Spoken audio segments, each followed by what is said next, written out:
प्रेम से बोलिए जय माता दी। हे भक्तों, आज माघ मास की पावन मासिक दुर्गा अष्टमी का पावन व्रत है।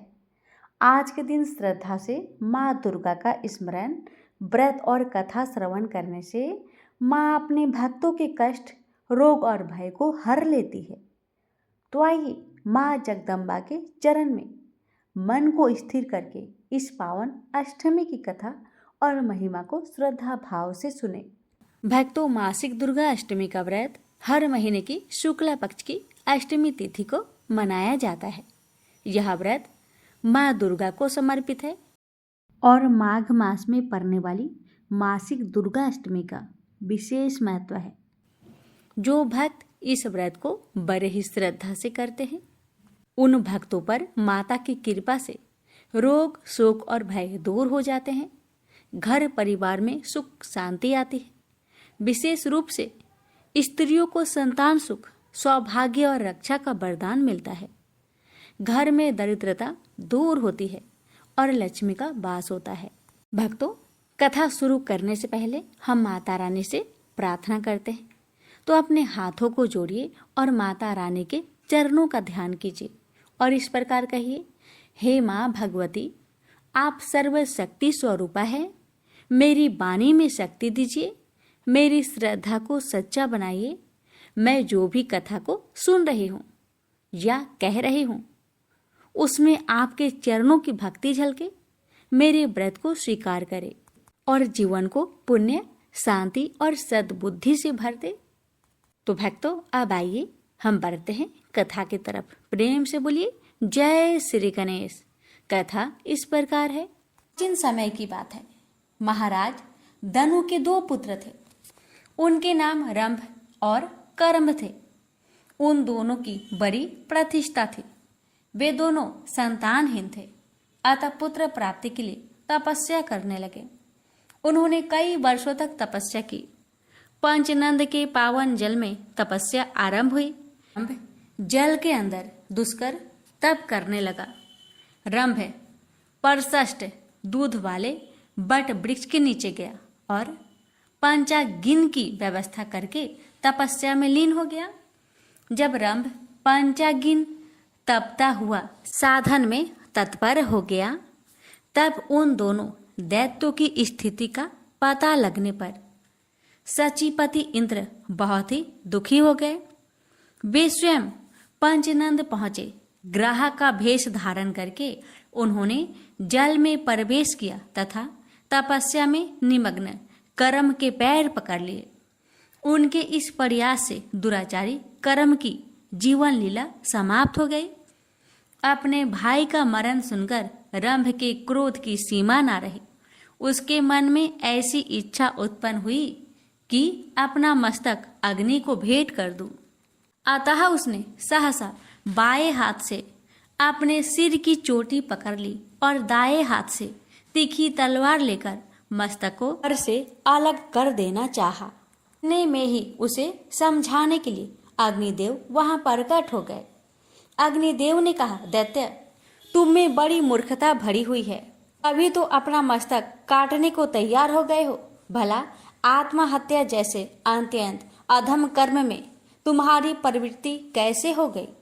तुम्हारा कल्याण हो, उससे वर मांग लो। मन में जो भी इच्छा हो मांग सकते हो। अग्निदेव की बात सुनकर रंभ ने कहा, देवेश, यदि आप प्रसन्न हैं तो मुझे अभिष्ट वर देने की कृपा कीजिए। मैं तीनों लोकों पर विजय पाने वाला पुत्र चाहता हूँ। इसको देवता, दानव और मानव कोई भी किसी प्रकार पराजित ना कर सके। वही अपनी इच्छा के अनुसार रूप धारण कर सके, उसमें असीम शक्ति हो। अग्निदेव ने कहा, ठीक है, तुम्हारी अभिलाषा पूर्ण होगी। महाभाग रंभ, जिस सुंदरी भार्य पर तुम्हारा मन टिक जाए, उसी के गर्भ से महान पराक्रमी पुत्र तुम्हें प्राप्त होगा। अग्निदेव की बातें सुनकर रंभ ने उनके चरणों में मस्तक झुकाया और अपने स्थान की ओर चल दिया। रंभ का स्थान संपूर्ण समृद्धियों से संपन्न था। वहां अनेक यक्ष मौजूद थे। भावनापन राक्षस तो था ही, भाव से एक महर्षि पर उस दानव की दृष्टि पड़ गई। उस समय वह भैंस भी जवानी के मद में चूर थी। रंभ उस पर आसक्त हो गया। होनी बड़ी प्रबल होती है, उसके वीर्य से वह महिषी गर्भवती हो गई। उसी समय एक दूसरा भैंसा उस भैंसे पर टूट पड़ा। अतएव उस भैंसे को मारने के लिए रंभ स्वयं सामने आ गया और उस पर झपटा। वह बलवान भैंसा भी कामांध था। उसने तुरंत अपने नुकीले सींगों से रंभ को चोट पहुंचानी शुरू कर दी। इससे वह दानव मूर्छित होकर भूमि पर गिर पड़ा और उसके प्राण शरीर से अलग हो गए। अपने स्वामी रंभ के मर जाने पर वह बेचारी महिषी भय से अत्यंत घबराकर वहां से भाग चली। वह वेग पूर्वक एक बट वृक्ष के नीचे जाकर यक्षों की शरण में गई। उसके पीछे लगा हुआ वह भैंसा भी वहां पहुंच गया। बल के अभिमान में तो वह चूर था ही। यक्षों ने देखा कि वह महिषी अत्यंत कातर होकर आंखों से आंसू गिरा रही है और भय से उसका कलेजा कांप रहा है। साथ ही पीछे दौड़कर आता हुआ भैंसा उन्हें दिखाई दिया। अतः उस महिषी की रक्षा करने के लिए यक्ष उस भैंस का सामना करने के लिए तत्पर हो गए। अब उस भैंसे के साथ उन यक्षों का युद्ध छिड़ गया। यक्ष बाण बरसाने लगे। एक बाण ऐसा लगा कि उससे आहत होकर भैंसा तुरंत प्राणहीन होकर पृथ्वी पर गिर पड़ा। रंभ यक्षों का परम प्रेमी था, अतः उन्होंने उसकी लाश लेकर दाह संस्कार करने के लिए चिता पर रख दी। पति के शरीर को चिता पर देखकर महिषी का मन में भी निश्चित विचार हो गया कि मैं भी पति के साथ सती हो जाऊं। यक्षों के रोकते रहने पर भी उसके विचार में परिवर्तन नहीं हुआ। वह जलती हुई चिता में बैठ गई। ने अपने प्रेमी पति को हृदय से चिपका लिया। उसी समय चिता के मध्य भाग से महाबली महिषासुर निकल आया। इंद्र पर कृपा करने वाला स्वयं रंभ भी एक दूसरा शरीर धारण करके रक्तबीज के रूप में चिता से निकला। यो महिषासुर और रक्तबीज इन दोनों की उत्पत्ति महाबली रंभ से हुई। तदंतर मुख्य दानव एकत्रित हुए और उन्होंने महिषासुर को ही वहां की राजगद्दी पर अभिषिक्त कर दिया। इस प्रकार महिषासुर नाम से प्रसिद्ध दानव संपूर्ण जगत पर शासन करने लगा। वर पा जाने के कारण उस पराक्रमी दैत्य को अत्यंत अभिमान हो गया। समस्त प्राणी उसके अधीन रहते थे। उसने समुद्र प्रयत्न सारी पृथ्वी को अपने बाहुबल से जीतकर स्वयं उसकी रक्षा का भार संभाल लिया। फिर एक दिन वह दैत्य को विशाल सेना लेकर स्वर्गलोक की ओर चल दिया। उसकी सेना इतनी विशाल थी कि धरती कांपने लगी, दिशाएं डोलने लगी और आकाश थरा उठा। महिषासुर की विशाल सेना ने इंद्र की राजधानी अमरावती को घेर लिया। इंद्र ऐरावत हाथी पर सवार होकर देवताओं की विशाल सेना लेकर महिषासुर की सेना को स्वर्गलोक से भगाने के लिए चल पड़े। इंद्र की सेना को देखकर महिषासुर ने अपने सेनापति बिडाल को आदेश दिया, बिडाल, इंद्र को अपनी शक्ति और अपनी सेना पर बड़ा गर्व है, जाओ और इंद्र के गर्व को चूर चूर कर दो। आज्ञा पाते ही बिडाल की विशाल सेना इंद्र की सेना से जा भिड़ी। दैत्यों और देवताओं की सेना में घमासान युद्ध होने लगा। चारों ओर हाहाकार मच गया। अचानक इंद्र के पुत्र जयंत ने सूर्य की किरणों की तरह चमचमाते 5 बाण धनुष पर चढ़ाए और बिडाल पर छोड़ दिया। जयंत के छोड़े हुए दिव्य बाण बिडाल की छाती से आकर लगे और वह बुरी तरह घायल होने के साथ ही मूर्छित होकर अपने रथ से गिर गया। बिडाल की सारथी ने उसे उठाकर रथ पर लिटा दिया और रथ लेकर महिषासुर की सेना के शिविर की ओर भागा। युद्ध भूमि से लौटे घायल बिडाल के पीछे पीछे हथियार फेंकती हुई इंद्र की सेना को देखकर महिषासुर की क्रोध की सीमा न रही। उसने अपनी विशाल गदा उठाई और अपने सेनाध्यक्ष चिछुर, उग्रस्त्र, उग्रवीर्य, असीलोमा, त्रिम्न, वास्क और अंधक आदि महादैत्यों के साथ एक विशाल सेना लेकर इंद्र की सेना पर टूट पड़ा। महिषासुर की विशाल सेना को देखकर ब्रह्मा, विष्णु और महेश भी इंद्र की सहायता के लिए युद्ध भूमि में आ गए। लेकिन महिषासुर ने अपनी असुरी शक्ति से असंख्य महिषासुर उत्पन्न कर दिए। ब्रह्मा, विष्णु और महेश जिस और भी देखते थे उन्हें असंख्य महिषासुर दिखाई देते थे। भगवान विष्णु ने अपने सुदर्शन चक्र को आज्ञा दी कि वह महिषासुर की इस असुरी माया को समाप्त कर डाले। लेकिन सुदर्शन चक्र जैसे जैसे महिषासुर की गर्दन काटता गया, नए नए महिषासुर पैदा होते चले गए। यह देखकर ब्रह्मा, विष्णु और महेश अपने अपने स्थानों को चले गए। ब्रह्मा, विष्णु और महेश के जाते ही इंद्र और उनकी सेना के पांव उखड़ गए। देव सैनिक अपने प्राण बचाकर भागने लगे। महिषासुर की विजय सेना ने अमरावती में प्रवेश किया और इंद्र के ऐरावत हाथी, कामधेनु गौ, उच्च श्रवा घोड़ा तथा अन्य सभी चीजों पर अधिकार कर लिया और बड़ी धूमधाम से इंद्र आसन पर बैठ गया। सारा स्वर्गलोक, तीनों लोकों के सम्राट महिषासुर की जय जयकार से गूंज उठा। पराजित देवता निराश्रितों की तरह वनों और पर्वतों में मारे मारे फिरने लगे। उन्होंने इंद्र से कहा, देवराज, अब यह जिंदगी बोझ बन गई है। आज देवताओं के पास न घर है, न तन ढकने को कपड़े। आखिर कब तक हम निराश्रितों का साथ जीवन बिताते रहेंगे? हमारी सलाह मानिए और पितामह ब्रह्मा के पास चलिए, वह कोई न कोई उपाय अवश्य बता देंगे। सभी देवताओं के आग्रह पर इंद्र अपने साथी देवताओं के साथ ब्रह्मा जी के पास पहुंचे। इंद्र बोले, पितामह, इंद्र आसन पर अधिकार कर लेने के बाद भी महिषासुर के अत्याचारों का अंत नहीं हुआ है, कोई उपाय बताइए। ब्रह्मा जी बोले, मैंने महिषासुर को अवध्य और अपराजित होने का वरदान दिया है। उसे उसी वरदान का गर्व है, लेकिन मैंने वरदान देते समय ये भी कहा था कि उसे न तो पुरुष ही मार सकता है और ना ही पराजित ही कर सकता है। इंद्र बोले, इसका अर्थ है कोई स्त्री ही महिषासुर का वध कर सकती है? ब्रह्मा जी बोले, हाँ पुत्र, कोई स्त्री ही महिषासुर की अपार शक्ति से टक्कर लेकर उसका वध कर सकती है। इंद्र ने पूछा, ऐसी स्त्री कौन हो सकती है पितामह? ब्रह्मा जी ने कहा, चलो भगवान शिव के साथ भगवान विष्णु के पास चले, वही कोई उपाय सोच सकते हैं। ब्रह्मा जी भगवान शिव और इंद्र आदि देवताओं को लेकर क्षीर सागर में उस स्थान पर पहुंच गए जहां भगवान विष्णु शेषनाग की सैया पर शयन कर रहे थे। ब्रह्मा जी बोले, विष्णु जी, महिषासुर के अत्याचारों से दुखी देवता आज दर दर मारे फिर रहे हैं। आप ही इनके कष्टों को दूर कर सकते हैं। विष्णु बोले, पितामह, महिषासुर की असुरी माया को मेरा सुदर्शन चक्र भी पूरी तरह समाप्त नहीं कर पाया है। फिर आप ही बताइए, मैं आपकी किस तरह सहायता करूं?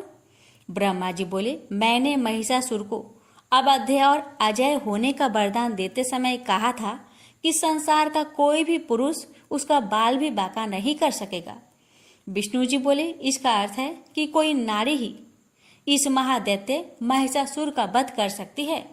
तब तो माँ भगवती के अतिरिक्त और कोई महिषासुर का वध नहीं कर सकता। वही योग निद्रा है, वही आदि शक्ति है। मुझ में ब्रह्मा जी और शिव जी में जो भी शक्ति और सामर्थ्य है, माँ भगवती की दी हुई है। हमें माँ भगवती की ही स्तुति करनी चाहिए। वही संसार को महिषासुर के अत्याचारों से मुक्ति दिला सकती है। भगवान विष्णु की सलाह मानकर सभी देवता समुद्र तट पर आ गए और माँ भगवती की स्तुति करने लगे।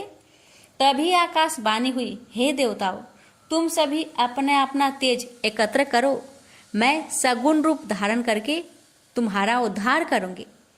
आकाशवाणी सुनकर ब्रह्मा, विष्णु और शिव के साथ अन्य सभी देवताओं का तेज इकट्ठा होकर जगमगाते पर्वत के रूप में दिखाई देने लगा, जिसकी ज्योति की किरणें लपलपाती लपटों की तरह दसों दिशाओं में फैली हुई थी। फिर वह ज्योतिपुंज बड़ी तेजी से नारी के रूप परिवर्तित होने लगा और उसने देवी का रूप धारण कर लिया। उसके प्रकाश से तीनों लोग जगमगा उठे। देवी का मुख शंकर के तेज से बना था। यमराज के तेज से सिर के बाल निकल आए। भगवान विष्णु के तेज से उनकी भुजाएं उत्पन्न हुई। चंद्रमा के तेज से दोनों स्तन और इंद्र के तेज से कमर पैदा हुई। देवी की जांघें और पिंडलियां वरुण देव के तेज से, नितंब पृथ्वी के तेज से, हाथों की उंगलियां वस्तुओं के तेज से, दोनों चरण ब्रह्मा जी के तेज से, पैरों की उंगलियां सूर्य के तेज से पैदा हुई।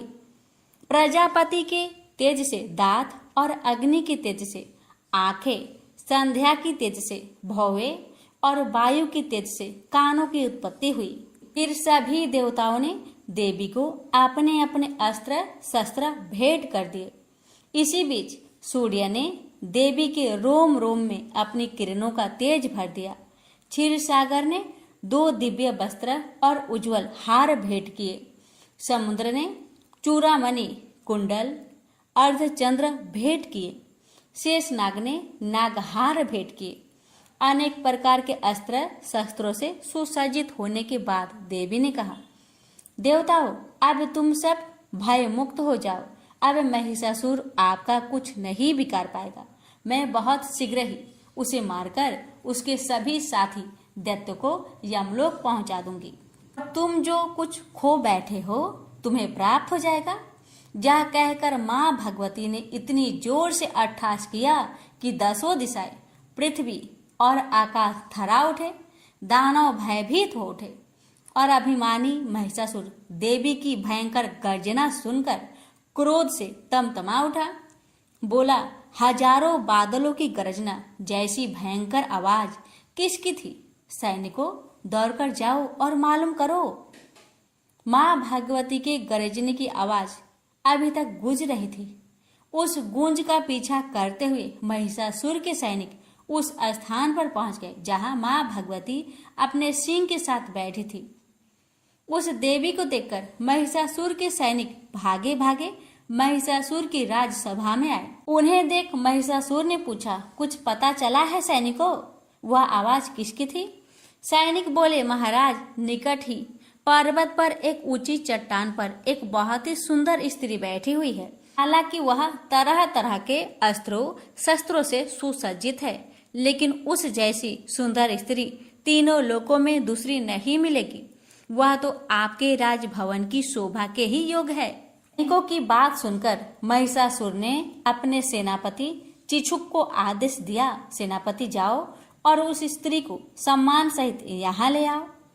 आज्ञा पाकर सेनापति चिछुक सैनिकों के साथ लेकर माँ भगवती के पास पहुंचा। बोला, सुंदरी, आप इस निर्जन वन में अकेली क्यों बैठी हैं? आपको तो दैत्यराज महिषासुर की महारानी होना चाहिए था, जो इस समय तीनों लोकों के स्वामी हैं। माँ भगवती गुस्से से तमतमाकर बोली, महादैत्य चिछुक, मैं महिषासुर की अभिमान को चूर चूर करके उसे यमलोक पहुंचाने के लिए यहाँ आई हूँ। जाकर महिषासुर से कहो कि वह मुझसे युद्ध करे। चिछुक ने आकर माँ भगवती का संदेश महिषासुर को सुनाया तो वह क्रोध से तलमलाकर बोला, सेनापति चिछुक, अपने साथ एक विशाल सेना लेकर जाओ। मेरा विचार है कि वह सुंदरी उस सेना को देखते ही भयभीत हो उठेगी और चुपचाप तुम्हारे साथ चली आएगी।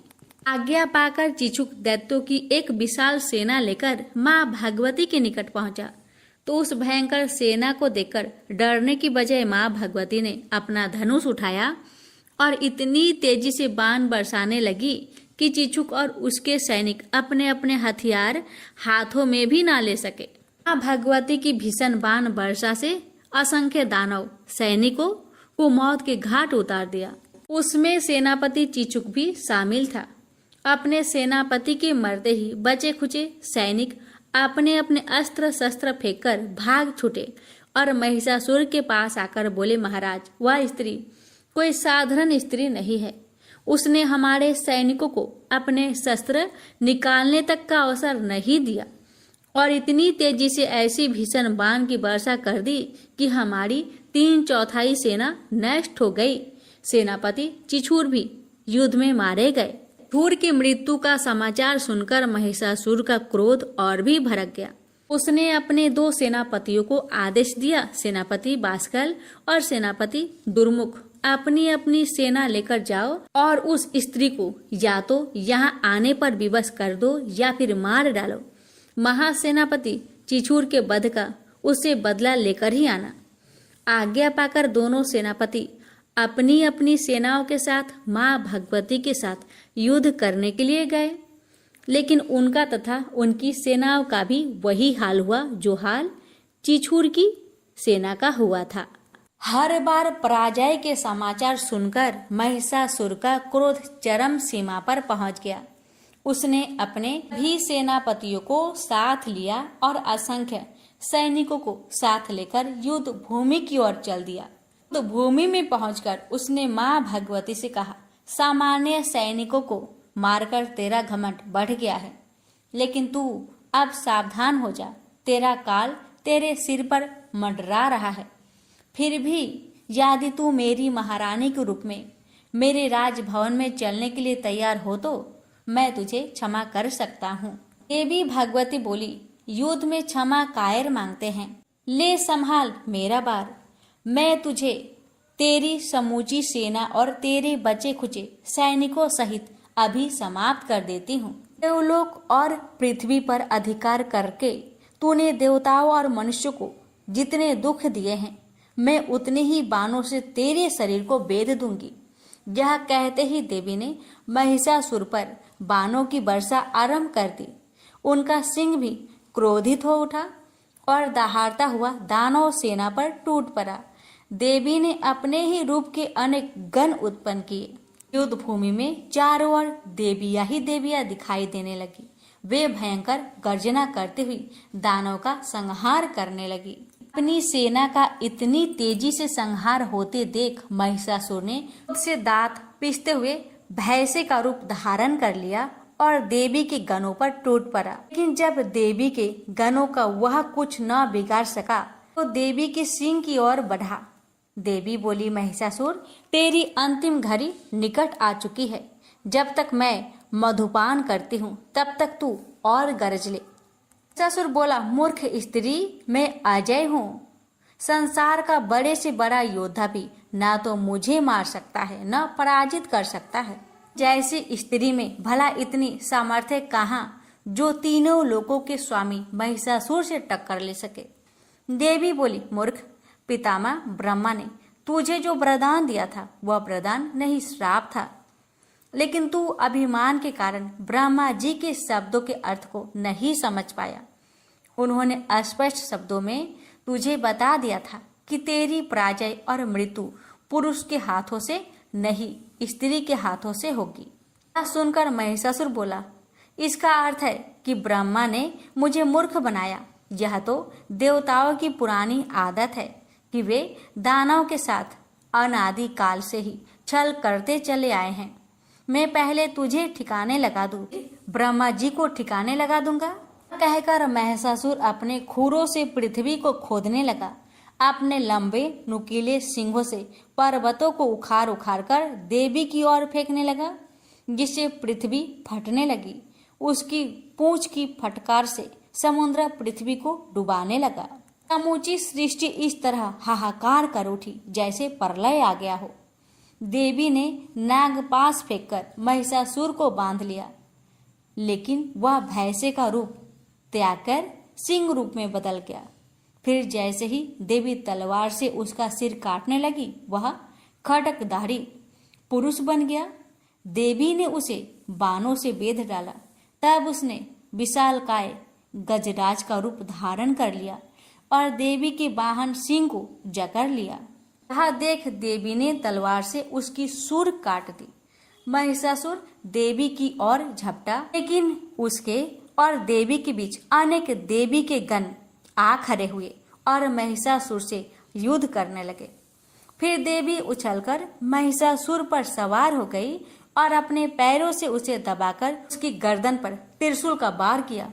पैरों से दबा होने पर भी महिषासुर पुरुष का रूप धारण करके भैंसे के मुख से निकलने लगा, लेकिन अभी उसका आधा शरीर बाहर निकल पाया था कि देवी की तलवार ने उसका सिर काट डाला। यह देख महिषासुर की बची खुची सेना पाताल की ओर भागने लगी। महिषासुर के मरते ही देवता आकाश से देवी पर पुष्प बरसाने लगी। यक्ष, गंधर्व और किन्नर तरह तरह के वाद्य यंत्र बजाकर नाचने लगे। फिर से बोलिए, दुर्गा माता की जय। ये कथा उस समय की है जब राक्षसों तथा वानरों का युद्ध चिरकाल तक चलता रहा। राम रावण युद्ध में रावण राम का सामना नहीं कर पा रहा था। वह रणभूमि में धरती पर घायल होकर लौटने लगा। काफी समय तक वह वहां अचेत पड़ा रहा। सचेत होने पर उसने अंबिका की आराधना की।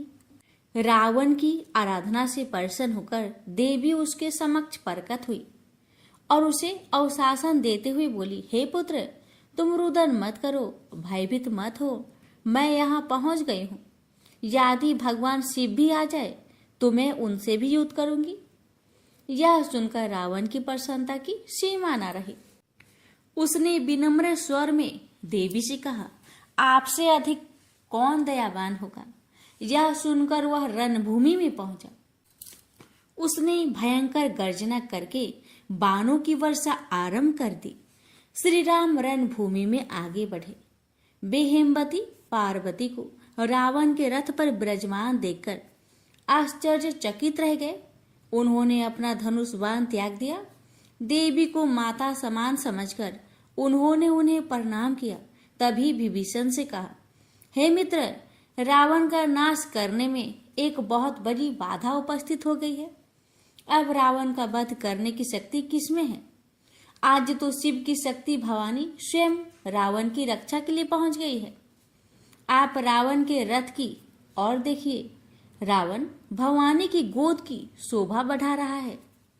राम की इस विपत्ति को देखकर सभी देवता विचलित हो उठे। उन्होंने कहा, हेमवती दुर्गा ने इस समय यह क्या किया है? देवी ने एक अत्यंत कठिन बाधा देवताओं के शत्रु रावण के वध में खड़ी कर दी है। अब क्या किया जाए?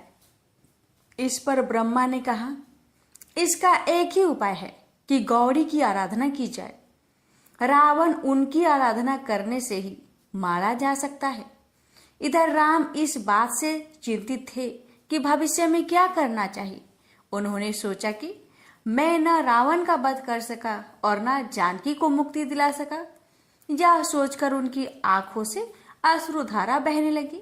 यह दृश्य देखकर विभीषण का मन द्रवित हो उठा। उसने कहा, स्थिति मेरे नियंत्रण से बाहर हो गई है। संभवतः मैं इसमें कुछ नहीं कर सकता हूं। राम, लक्ष्मण तथा समस्त सेना उद्गन हो उठे। सभी देवगण विचलित हो उठे। इंद्र ने ब्रह्मा से कहा, हम राम को विपत्ति में पड़े नहीं देख सकते। इसका कुछ उपाय तो ढूंढना ही पड़ेगा। ब्रह्मा बोले, अब हमारे पास देवी की आराधना के अतिरिक्त और कोई चारा नहीं है। यदि राम स्वयं देवी की आराधना करे तभी रावण का वध हो सकता है। यह सुनकर इंद्र ने कहा, तुरंत जाकर राम को इसकी सूचना दीजिए। ब्रह्मा ने राम के पास जाकर भक्ति पूर्वक कहा, हे दयामयी राम, आप एक कार्य कीजिए जिससे आपको रावण का वध करने में सफलता मिलेगी। आप देवी की आराधना कीजिए, आपके संकट के बादल छट जाएंगे। राम ने कहा, आप मुझे देवी की आराधना की विधि बताइए। ब्रह्मा ने राम को देवी की आराधना की विधि बता दी।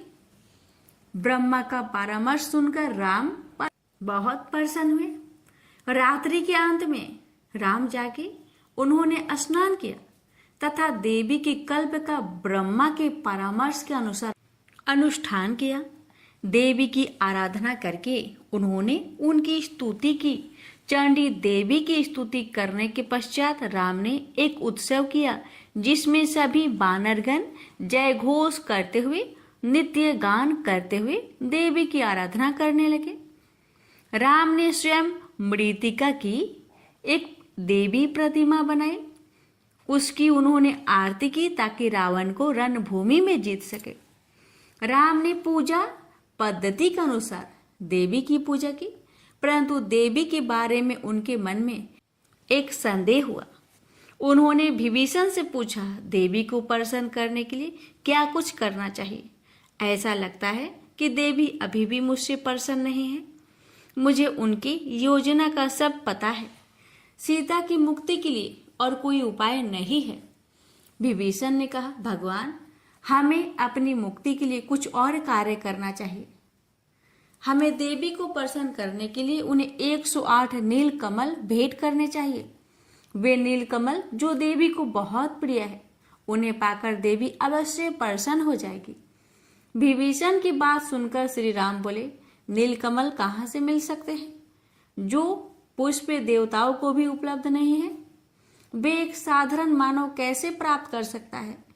मेरे दुर्भाग्य के कारण सभी निमित्त कठिन होते जा रहे हैं। राम को इतना व्यथित देखकर हनुमान ने कहा, प्रभु आप चिंतित ना हो। संसार में जहां भी वे नील कमल होंगे, मैं उन्हें अभी जाकर ले आऊंगा। विभीषण ने कहा, वे नील कमल देवी द में ही मिलते हैं। वहां पहुंचने में 10 वर्ष का समय लगता है। हनुमान ने कहा, आप चिंतित ना हो, मैं अभी जाकर नील कमल ले आता हूं। हनुमान को नील कमल लाने के लिए भेजकर राम ने दुर्गा की स्तुति आरंभ कर दी। राम बहुत समय तक दुर्गा की स्तुति करते रहे। तब तक हनुमान भी 108 नील कमल के पुष्प तोड़कर वापस लौट आए। राम नील कमल पाकर बहुत प्रसन्न हुए। उन्होंने एकाग्र मन से शुद्ध मंत्र उच्चारण करते हुए देवी को नील कमल अर्पित करना प्रारंभ कर दिए। प्रत्येक नील कमल सहस्त्र दल वाला था। शिव की प्रेयसी देवी ने राम की भक्ति की परीक्षा लेने के लिए उनमें से एक नील कमल चुरा लिया। अतः उनमें से एक फूल कम हो गया। राम यह देखकर आश्चर्यचकित हो गए। तब राम ने हनुमान से कहा, हनुमान, ये कैसे हो गया? धर्म ग्रंथों के आधार पर मैंने 108 नील कमल देवी को भेंट करने की प्रतिज्ञा की है, परंतु उनमें से अब एक नील कमल कम है। यह तो बहुत बड़ी बाधा आ गई। आप पुनः जाकर एक और नील कमल ले आओ। हनुमान ने कहा, यह नील कमल 108 ही थे। देवी दह में और नील कमल नहीं है। ऐसा लगता है कि देवी ने आपकी भक्ति की परीक्षा लेने के लिए एक नील कमल को छिपा लिया हो। मैंने सभी फूलों को भली भांति गिना था। इसमें मेरा तनिक भी दोष नहीं है। अवश्य ही यह देवी तारिणी ने यह फूल चुरा लिया है। हनुमान की बात सुनकर राम हताश हो गए। उन्हें इस प्रकार हताश देखकर हनुमान ने कहा, प्रभु आप इतने निराश क्यों होते हैं? मैं आपके समस्त कार्य सिद्ध कर दूंगा। रावण का वध करके मैं माँ सीता को मुक्ति दिलाऊंगा। अचानक ही राम के मन में एक विचार कौध गया। उन्होंने सोचा कि लोग मुझे कमल नयन कहते हैं, अतः आज मैं सबके सामने ही अपना संकल्प पूरा करूंगा। मैं अपना एक नेत्र देवी को भेंट कर दूंगा। यह सोचकर राम ने लक्ष्मण से कहा, लक्ष्मण तुम मेरी ओर क्या देख रहे हो? देवी दुर्गा मुझ पर प्रसन्न नहीं है। मैं अपना एक नेत्र देवी को भेंट करूंगा। इतना कहकर उन्होंने अपने तरकस से एक तीर निकाला और अपना एक नेत्र निकालने के लिए तैयार हो गए। उसी समय माँ भगवती प्रकट हुई और उन्होंने राम का हाथ पकड़ लिया और कहा, हे त्रिभुवन के स्वामी, आप यह क्या कर रहे हैं? आपका संकल्प पूरा हो चुका है। मुझे आपके नेत्र की आवश्यकता नहीं है। राम ने कहा, हे माँ, आपने मुझे संकट के समय अत्यंत पीड़ा दी है, जो एक माँ के लिए उचित नहीं है। आपने पुत्र के लिए माँ की ममता का सभी ग्रंथों में बखान किया है, परंतु आपका व्यवहार मेरे प्रति तो एक मछली तथा सर्पनी जैसा रहा है। जानकी को मुक्ति दिलाने के अपने प्रयत्नों में संकट में फंस गया हूँ, अतः आप रावण के विनाश के लिए मुझे परामर्श दे। अब तक आपने जो कुछ भी किया है ठीक ही किया है। अब आप मुझ पर अपनी कृपा दृष्टि डालिए। मुझे आप पर बहुत विश्वास है। अब आप मुझे निराश ना करें। राम के वचन सुनकर भगवती ने अपना क्रोध त्याग दिया। प्रसन्नचित्त से देवी भगवती मधुर वाणी में बोली, हे कृपा सिंधु, भगवान सुनिए, आप तो तीनों लोकों के स्वामी हैं। आपका वास्तविक रूप किसी को ज्ञात नहीं है। जानकी प्रकृति की अवतार है। भगवान शिव के भी आप आराध्य देव हैं। रावण में सीता को रोकने का किंचित मात्र भी बल नहीं है। सीता की मुक्ति के बहाने आपने समुद्र पर सेतु का निर्माण किया, जिससे राक्षस नाश को प्राप्त हुए। आप सोचिए, रावण आपका द्वारपाल था। वह एक ब्राह्मण के श्राप के कारण धरती पर उत्पन्न हुआ तथा आपको उसने शत्रु के रूप में प्राप्त किया। उसके वध के लिए ही आपने धरती पर अवतार लिया है। आपने दुर्गा की पूजा शिक्षा के लिए की है। अब मैं रावण को त्याग कर जा रही हूँ। अब आप उसका वध कर सकते हैं। इतना कहकर देवी विलुप्त हो गई। सभी बानर तथा भालू प्रसन्न होकर नाचने गाने लगे। श्री राम ने 10वें दिन की पूजा करने के पश्चात देवी की प्रतिमा को जल में प्रवाहित कर दिया। उसके पश्चात राम रणभूमि में गए और उन्होंने रावण का वध कर दिया। प्रेम से बोलिए माँ भगवती की जय। दुर्गा कवच पाठ। पौराणिक मान्यता है कि मंत्रों में बहुत शक्ति होती है। अगर इस मंत्रों को सही से पढ़ा जाए तो प्रतिकूल कंपन को अधिक सकारात्मक और आकर्षक कंपन में बदलने की क्षमता होती है। अगर आप अपने चारों ओर फैली नकारात्मकता से परेशान हैं और आपको कोई रास्ता नहीं दिखाई पड़ रहा, तो आपको दुर्गा कवच का पाठ करना चाहिए। ऐसा कहा जाता है कि वह व्यक्ति जो ईमानदारी से भक्ति और सही उच्चारण के साथ नियमित रूप से दुर्गा कवच को पढ़ता या सुनता है, वह सभी बुराइयों से संरक्षित रहता है। 18 प्रमुख पुराणों में से एक मार्कंडेय पुराण के अंदर दुर्गा कवच देवी कवच के श्लोकों का उल्लेख है। दुर्गा कवच दुर्गा सप्तशती का एक आदित्य स्रोत है। दुर्गा कवच को भगवान ब्रह्मा ने ऋषि मार्कंडेय को सुनाया और इसमें 47 श्लोक शामिल है। इसके बाद 9 श्लोकों में फल श्रुति लिखित है। फल श्रुति का अर्थ होता है कि मंत्रों को सुनने या पढ़ने से क्या फल प्राप्त होता है। दुर्गा कवच का महत्व। दुर्गा कवच में भगवान ब्रह्मा जी ने देवी पार्वती माँ की 9 अलग अलग देवीय रूपों के बारे में बताया है। भगवान ब्रह्मा हर किसी को देवी कवच को पढ़ने या सुनने के लिए देवी माँ का आशीर्वाद मांगने के लिए अनुरोध करते हैं।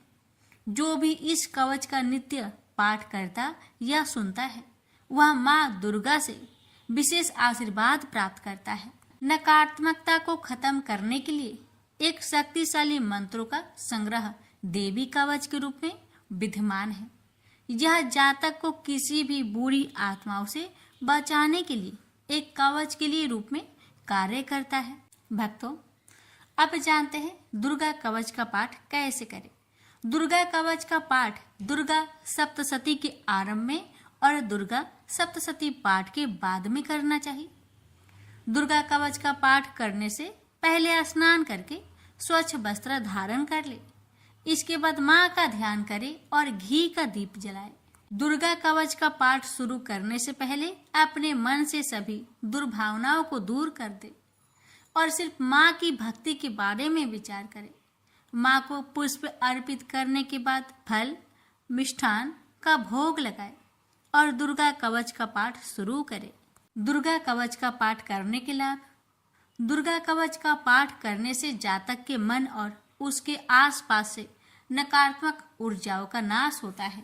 दुर्गा कवच का पाठ करने से जातक को प्रेत बाधा जैसी समस्याओं से जल्दी मुक्ति मिल जाती है। दुर्गा कवच का पाठ करने से अकाल मृत्यु जैसे संकट दूर होते हैं। दुर्गा कवच का पाठ करने से बड़े से बड़े संकट का निवारण होता है। दुर्गा कवच का पाठ करने से असाध्य रोगों से मुक्ति मिलती है। इतना ही नहीं, दुर्गा कवच का पाठ से न्यायालय से जुड़ी मामलों में जीत हासिल होती है। भक्तों, इस पावन दुर्गा कवच का पाठ करने से इतना ही नहीं, शत्रुओं में भी विजय हासिल होती है। अब जानिए दुर्गा कवच पाठ करने के कुछ नियम। दुर्गा कवच करते समय शब्दों के उच्चारण का विशेष ध्यान देना चाहिए। अगर आप संस्कृत में पाठ नहीं कर पा रहे तो हिंदी में पाठ करें, लेकिन गलत उच्चारण में इसका पाठ कभी न करे। दुर्गा कवच का पाठ करते समय प्याज, लहसुन, तंबाकू, मांस, मदिरा और किसी भी प्रकार के तामसिक भोजन को न ग्रहण करे। दुर्गा कवच का पाठ करते समय पूर्ण ब्रह्मचर्य का पालन करना चाहिए। दुर्गा कवच का पाठ करते समय मन में कोई भी छल कपट, लोभ, लालच को नहीं रखना चाहिए और सच्चे मन से माँ की आराधना करनी चाहिए। दुर्गा कवच का पाठ करते समय स्वच्छ और सुगंधित वातावरण होना चाहिए। आसपास गंदगी ना हो, इसका विशेष ध्यान देना चाहिए। आइए रसपान करते हैं। श्री दुर्गा कवच पाठ प्रारंभ है। महर्षि मार्कंडेय बोले, हे पितामह, संसार में जो गुप्त हो और मनुष्यों की सब प्रकार से रक्षा करता हो और जो आपने किसी को आज तक न बताया हो, वह कवच मुझे बताइए। श्री ब्रह्मा जी कहने लगे, अत्यंत गुप्त व सब प्राणियों की भलाई करने वाला कवच मुझसे सुनो। प्रथम शैलपुत्री, दूसरी ब्रह्मचारिणी, तीसरी चंद्र घंटा, चौथी कुष्मांडा, पांचवी स्कंद माता, छठी कात्यायनी, सातवीं कालरात्रि, आठवीं महागौरी, नौवीं सिद्धिदात्री। यह देवी की 9 मूर्तियां हैं और यह 9 दुर्गा कहलाती है। आग में जलता हुआ रण में शत्रु से घेरा हुआ, विषम संकट में फंसा हुआ मनुष्य आदि दुर्गा के नाम का स्मरण करे तो उनको कभी भी कोई हानि नहीं होती।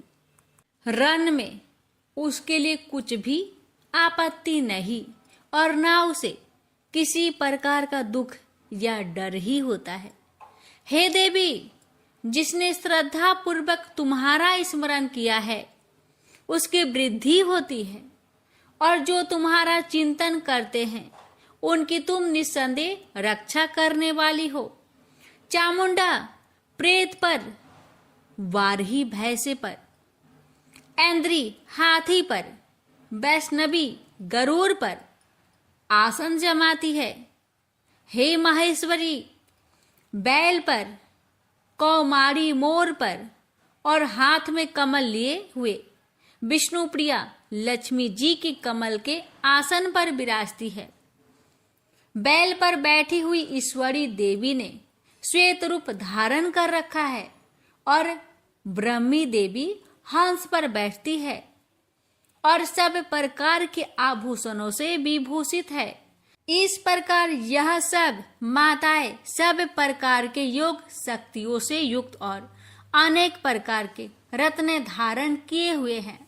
भक्तों की रक्षा के लिए संपूर्ण देवियां रथ में बैठी तथा क्रोध में भरी हुई दिखाई देती है और ये शंख, चक्र, गदा, शक्ति, हल और मूसल, खेटक और तोमर, परशु तथा पास, कुंती और त्रिशूल एवं उत्तम सारंग, धनुष आदि शास्त्रों को दैत्य के नाश के लिए और भक्तों की रक्षा के लिए है और देवताओं के कल्याण के लिए धारण किए हैं।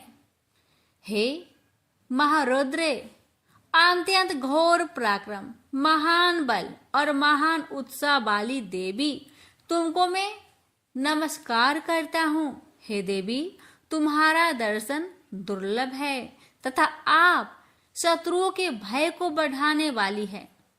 हे जगदम्बिके, मेरी रक्षा करो। पूर्व दिशा में ऐन्द्री मेरी रक्षा करे। अग्निकोण में अग्नि शक्ति, दक्षिण में वाराही देवी, नेतृत्व कोण में खड़क धारिणी देवी मेरी रक्षा करे।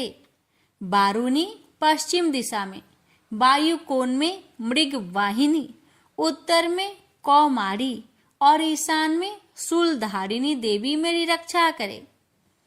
ब्राह्मणी ऊपर की ओर से मेरी रक्षा करे और वैष्णवी देवी नीचे की ओर मेरी रक्षा करे। और इसी प्रकार 100 पर बैठी चामुंडा देवी 10 दिशाओं में मेरी रक्षा करे। जया आगे विजया पीछे, बाई और अजीता, दाहिनी ओर अपराजिता मेरी रक्षा करे। उधोतिनी देवी शिखा की रक्षा करे तथा उमा सिर में स्थित होकर रक्षा करे। इसी प्रकार मस्तक में मालाधारी देवी रक्षा करे और यशस्वी देवी मेरी भौहों का संरक्षण करे। भौहों के मध्य भाग में त्रिनेत्रा नथुनों की यम घंटा देवी रक्षा करे। नेत्रों के मध्य में शंखिनी देवी और द्वार बासिनी कानों की रक्षा करे। कपोलों की कालिका देवी और कानों के मूल भाग की भगवती साकरी रक्षा करे। सुगंधा नासिका में और चर्चिका ऊपर की होठ में और अमृत कला नीचे की होठ की सरस्वती देवी जीभ की रक्षा करे। कौमारी देवी दांतों की और चंडिका कंठ परिवेश की रक्षा करे। चित्र घंटा गले की घंटी की और महामाया तालू की रक्षा करे। कामाक्षी ठोड़ी की, सर्वमंगला बानी की रक्षा करे। भद्रकाली गर्दन की और धनुर्धरी पीठ के मेरुदंड की रक्षा करे। कंठ के बाहरी भाग की नीलग्रीवा और कंठ की नली की नल कुबरी रक्षा करे। दोनों कानों की खाडिंगिनी और वज्रधारिणी मेरी दोनों बाहों की रक्षा करे। दंडिनी दोनों हाथों की और अंबिका देवी समस्त उंगलियों की रक्षा करे। सुलेश्वरी देवी संपूर्ण नखों की, कुलेश्वरी देवी पेट की रक्षा करे। महादेवी दोनों स्तनों की, शोक विनाशिनी मन की रक्षा करे। ललिता देवी हृदय की, शूलधारिणी उदर की रक्षा करे। कामिनी नाभि की, गुहोश्वरी गुहा स्थान की, पुतना और कामिका लिंग की और महिषावाहिनी गुदा की रक्षा करे। भगवती खटी भाग में और विंध्यावासिनी घुटनों की रक्षा करे। संपूर्ण इच्छाओं को पूर्ण करने वाली महाबला देवी दोनों पिंडलियों की रक्षा करे। नरसिंही दोनों टकुनों की और तेजसी देवी दोनों पावों के पृष्ठ भाग की, श्रीधरी पावों की अंगुलियों की तथा बासनी पैर की तलुओं की। दंष्ट्रा करालिनी देवी नखों की, ऊर्ध केशविनी केशों की, बागेश्वरी त्वचा की रक्षा करे। रोमा बलियों के छेद्रों की, कौबेरी और त्वचा की बागेश्वरी देवी रक्षा करे। पार्वती देवी रक्त, मज्जा, बसा, मांस, हड्डी की रक्षा करे। कालरात्रि आंतों की रक्षा करे। मुकुटेश्वरी देवी पित्त की, पद्मावती कमल कोश की, चूड़ामणि कफ की रक्षा करे। ज्वालामुखी नसों के जल की रक्षा करे। अभेदा देवी शरीर के सब जोड़ों की रक्षा करे। ब्राह्मणी मेरे वीर्य की, छत्रेश्वरी छाया की और धर्म धारिणी मेरे अहंकार मन तथा बुद्धि की रक्षा करे। प्राण अपान समान उदान और व्यान की वज्रहस्ता देवी रक्षा करे। कल्याण शोभना मेरे प्राण की रक्षा करे। रस रूप गंध शब्द और स्पर्श इन विषयों का अनुभव करते समय योगिनी देवी मेरी रक्षा करे तथा मेरे सत्वगुण रजोगुण तमोगुण की रक्षा नारायणी देवी करे। आयु की रक्षा बाराही देवी करे। वैष्णवी धर्म की तथा चक्रिनी देवी मेरी यश कृति लक्ष्मी धन विद्या की रक्षा करे। इंद्राणी मेरे शरीर की रक्षा करे और हे चंडिके आप मेरे पशुओं की रक्षा करें। महालक्ष्मी मेरे पुत्रों की रक्षा करे और भैरवी मेरी पत्नी की रक्षा करे। मेरे पथ की सुपथा तथा मार्ग की क्षमा करी देवी रक्षा करे। राजा के दरबार में महालक्ष्मी तथा सब और व्याप्त रहने वाली विजया देवी चारों ओर से मेरी रक्षा करे। जो स्थान रक्षा से रहित हो और कवच में रच गया हो उसका पापों का नाश करने वाली जयंती देवी रक्षा करे। अपना शुभ चाहने वाले मनुष्य को बिना कवच के एक पग भी कहीं न जाना चाहिए, क्योंकि कवच रखने वाला मनुष्य जहां भी जाता है वहां उसे अवश्य धन लाभ होता है तथा विजय प्राप्त करता है। अभीष्ट वस्तु की इच्छा करता है वह उसको इस कवच के प्रभाव से अवश्य मिलती है और वह इसी संसार में महा ऐश्वर्य को प्राप्त होता है। कवचधारी मनुष्य निर्भय होता है और वह तीनों लोकों में माननीय होता है। देवी का यह कवच देवताओं के लिए भी कठिन है, जो नित्य प्रति नियम पूर्वक तीनों संध्याओं को श्रद्धा के साथ इनका पठन पाठन करता है, उसे देव शक्ति प्राप्त होती है। वह तीनों लोकों को जीत सकता है तथा अकाल मृत्यु से रहित होकर 100 वर्ष तक जीवित रहता है। उसकी लुता, चर्म रोग, विस्फोट आदि समस्त व्याधियां समूल नष्ट हो जाती है। वह अस्थावर, जंगम तथा कृत्रिम विष दूर होकर उनका कोई असर नहीं होता है तथा समस्त अभिचारक प्रयोग और इस तरह के जितने मंत्र तंत्र इत्यादि होते हैं इस कवच के हृदय में धारण कर लेने पर नष्ट हो जाते हैं। इसके अतिरिक्त पृथ्वी पर विचरने वाला भूचर, नभचर, जलचर प्राणी, उपदेश मात्र से सिद्ध होने वाले निम्न कोटि के देवता, जन्म के साथ प्रकट होने वाले देवता, कुल देवता, कंठमाल आदि डाकिनी शाकिनी, अंतरिक्ष में विचरने वाली अत्यंत बलवती भयानक डाकिनियां, गृह भूत, यक्ष, गंधर्व, राक्षस, ब्रह्म राक्षस, बैताल, कुष्मांड और भैरव आदि अनिष्ट कारक देवता भी उस मनुष्य को जिसने कि अपने हृदय में यह कवच धारण किया हुआ देखते ही भाग जाते हैं। इस कारण कवच के धारण करने से मान और तेज बढ़ता है। जो मनुष्य इस कवच का पाठ करके उसके पश्चात सप्तशती चंडी का पाठ करता है उसका यश जगत में विख्यात होता है। और जब तक वन पर्वत और कना आदि इस भूमंडल पर स्थित है तब तक यह पुत्र पौत्र आदि संतान परंपरा बनी रहती है। फिर देहांत होने पर ऐसा मनुष्य परम पद को प्राप्त होता है जो देवताओं के लिए भी कठिन है और अंत में सुंदर रूप को धारण करके भगवान शंकर के साथ आनंद करता हुआ परम मोक्ष को प्राप्त होता है। प्रेम से बोलिए जय माता दी। माता, इस दुर्गा कवच पाठ करने में हमसे अगर कोई गलती हुई हो उसे क्षमा करे। हे माता, कथा कहने वाले पर, सुनने वाले पर अपनी कृपा बनाए रखे। जय माता दी। अब भक्तों रसपान करेंगे अर्थ अर्गला स्रोतम। मार्कंडेय जी कहते हैं, जयंती मंगला काली, भद्र काली, कपालिनी, दुर्गा, क्षमा शिवा, धात्री, स्वाहा और स्वधा, इन नामों से प्रसिद्ध देवी तुम्हें मैं नमस्कार करता हूँ। हे देवी, तुम्हारी जय हो। प्राणियों के संपूर्ण दुख हरने वाली तथा सब में व्याप्त रहने वाली देवी तुम्हारी जय हो। काल रात्रि तुम्हें नमस्कार है।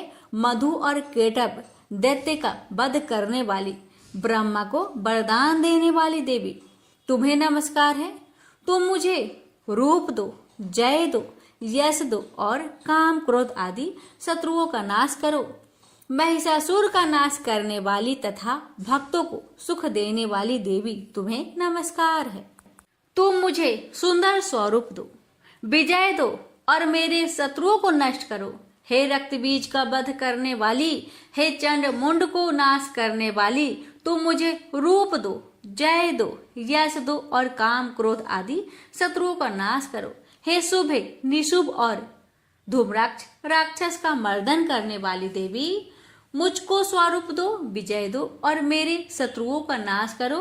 हे पूजित चरण युगल वाली देवी, हे संपूर्ण सौभाग्य प्रदान करने वाली देवी, तुम रूप दो, जय दो, यश दो और काम क्रोध आदि शत्रुओं का नाश करो। हे देवी, तुम्हारे रूप और चरित्र अमित है। तुम सब शत्रुओं का नाश करने वाली हो। मुझे रूप, जय, यश दो और काम, क्रोध आदि शत्रुओं का नाश करो। पाप को दूर करने वाली चंडिके, इस संसार में जो भक्ति से तुम्हारा पूजन करते हैं उनको तुम रूप तथा विजय और यश दो तथा उनके शत्रुओं का नाश करो। रोगों का नाश करने वाली चंडिके, जो भक्ति पूर्वक तुम्हारी पूजा करते हैं उन्हें रूप दो, यश दो और उनके काम, क्रोध आदि शत्रुओं का नाश करो।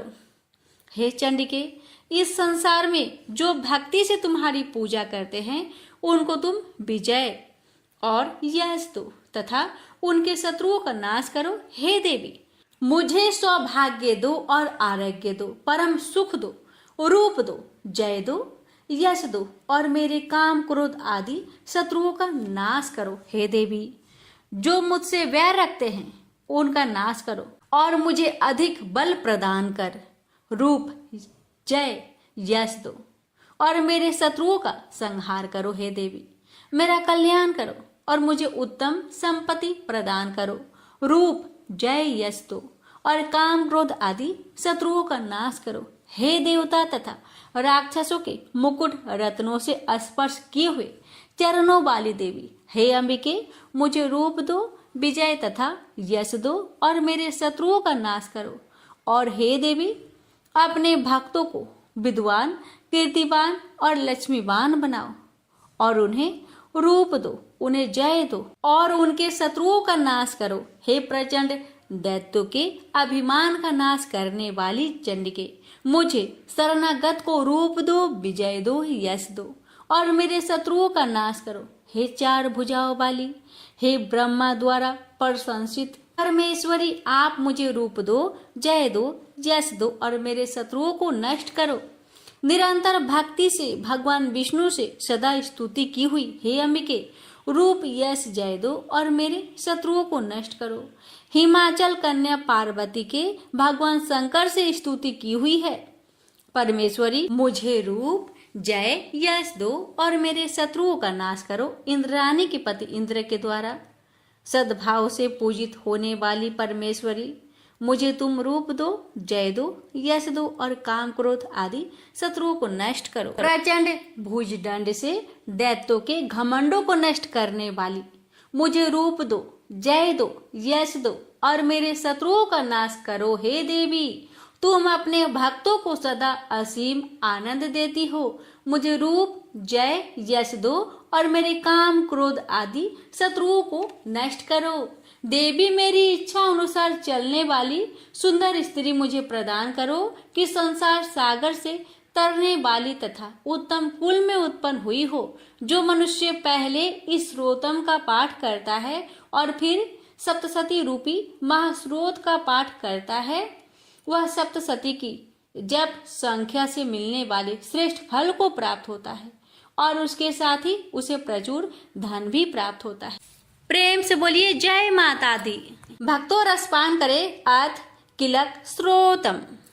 महर्षि मार्कंडेय बोले, निर्मल ज्ञान रूपी शरीर धारण करने वाली, देवत्रय रूप दिव्य तीन नेत्र वाली, जो कल्याण प्राप्ति के हेतु है तथा अपने मस्तक पर अध्र चंद्र धारण करने वाली है, उन भगवान शंकर को नमस्कार है। जो मनुष्य अभिकीलक मंत्रों को जानता है वही पुरुष कल्याण को प्राप्त करता है।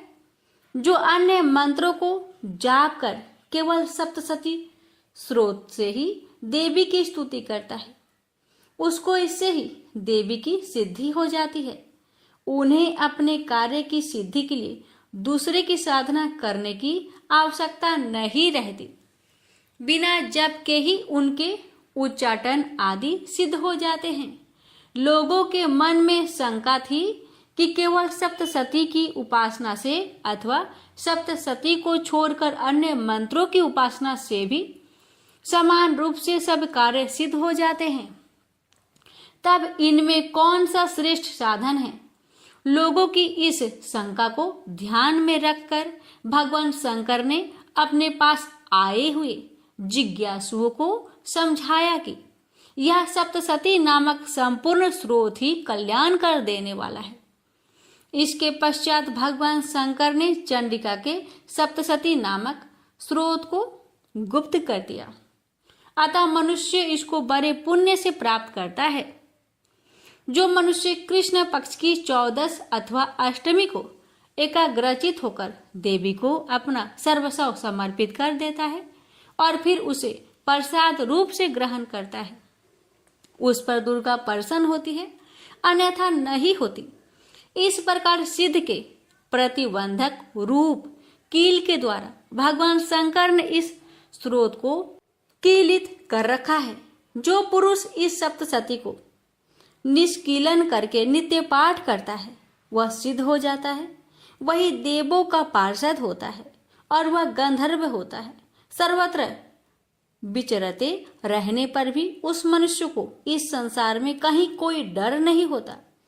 वह आप मृत्यु के बस में नहीं पड़ता और मरकर मोक्ष की प्राप्ति हो जाती है। किंतु इस कीलक की विधि को जानकर ही सप्तसती का पाठ करना चाहिए। जो ऐसा नहीं करता वह नष्ट हो जाता है। कीलन और निष्कीलन संबंधी जानकारी के पश्चात ही यह स्रोत निर्दोष होता है और विद्वान पुरुष इस स्रोत का ही पाठ आरंभ करते हैं। स्त्रियों में जो कुछ सौभाग्य आदि दिखाई देता है वह सब इस पाठ की ही कृपा है। इसलिए इस कल्याणकारी स्रोत का सदा पाठ करना चाहिए। इस स्रोत का सने पाठ करने से भी स्वलभ फल की प्राप्ति होती है और उच्च स्वर से ही इसका पाठ आरंभ करना चाहिए।